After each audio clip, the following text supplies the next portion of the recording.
Hello, welcome to Occult 101. This is Frater BF. This video series will cover a wide array of topics falling under the title of the occult, with an emphasis on the Western Hermetic traditions. If you don't understand what that means, don't worry, I'll be covering that in due time.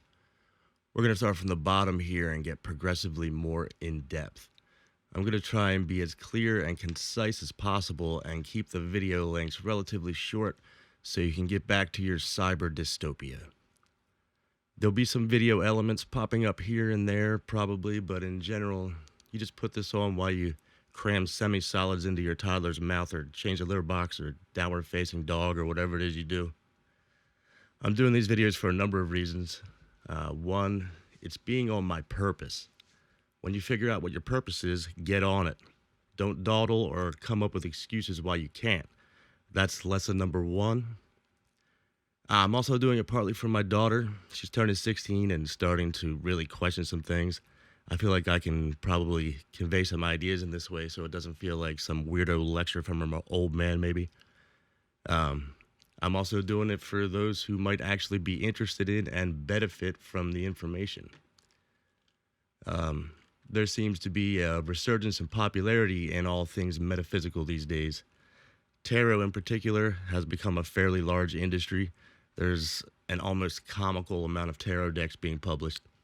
You can find an oracle in whatever flavor suits your palate. There's an enormous amount of information out there, and I can help wade through it and sort it out in some kind of way that makes sense. There's so much information it can be disorienting and overwhelming.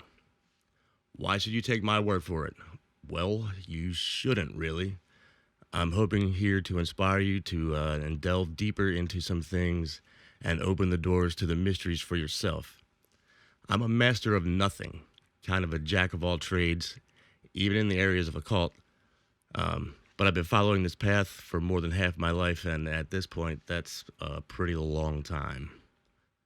I'm an initiate into the Western mystery tradition, so this whole thing is dedicated to my spiritual mentor, Michael, who died last year. I feel like I kind of need to do this. I've experienced many strange and unexplained phenomena since I was a child.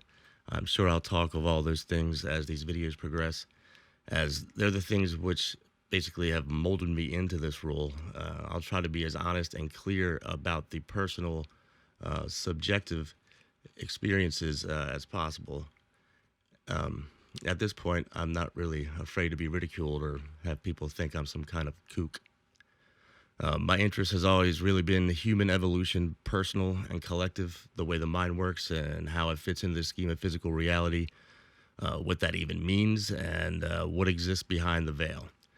I've always wanted to know the answers. I'm an artist foremost, but I have a pretty strong scientific foundation led into esotericism based on questions about my own experiences and who and what I am. The group I was initiated into, though it's now spread all over the world or existing beyond this one, was a real deal. These were and are some of the most interesting people I've ever met, not to mention an extremely unique lineage. Without question, I'm humbled to have been in their presence and accepted as one of them. The stories behind that whole adventure are things of legend, which we may or may not get into. I don't know. A magician has to have some secrets, I guess. That group was largely influenced by the works of the Golden Dawn. The Golden Dawn was a group of people from 100 or more years ago who made a huge impact on almost every avenue of occult exploration. The tarot deck that is considered the standard is one which was created by one of its members, Arthur Edward Waite, and we'll get into all that later on. It isn't a requirement to belong to any sort of group at all. I've always been a solitary practitioner. My connection to that group is on a soul level. What's important is the influx of ideas. As these ideas enter your mind, they begin to permeate and will inevitably change you.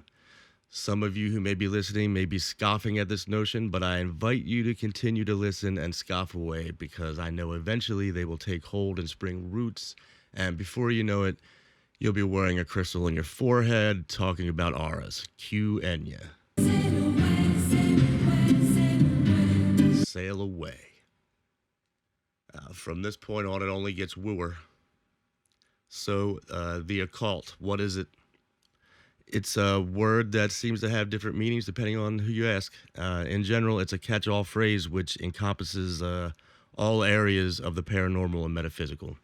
Some people might see the word and feel automatically attacked as if it runs counter to their religious faith, but I promise you it's not what you think. Some people might see the word and automatically disregard it as an overactive imagination or delusion. Some people might see it as the antithesis of science, but I promise you it is not. The word occult itself simply means that which is hidden from view.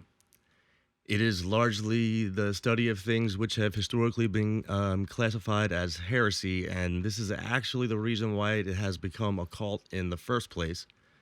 Quite literally, many messages were hidden from view by being coded into various arts throughout the centuries in order to avoid persecution. There have been secret societies and clandestine organizations in this mold for ages. Many of the world's religions have an esoteric and an exoteric faction, and much of what is considered magic is actually taken from these same religions.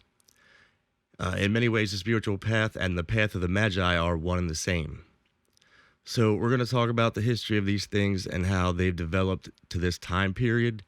We'll be talking about what magic actually is and the various types that exist all over the world.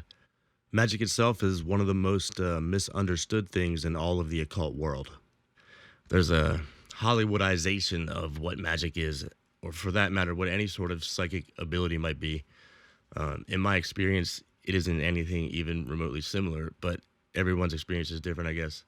We'll be talking about the elements and the planets, astrology, tarot, all the woo. There's a generalized sense of eye rolling in many people when it comes to occult and paranormal study.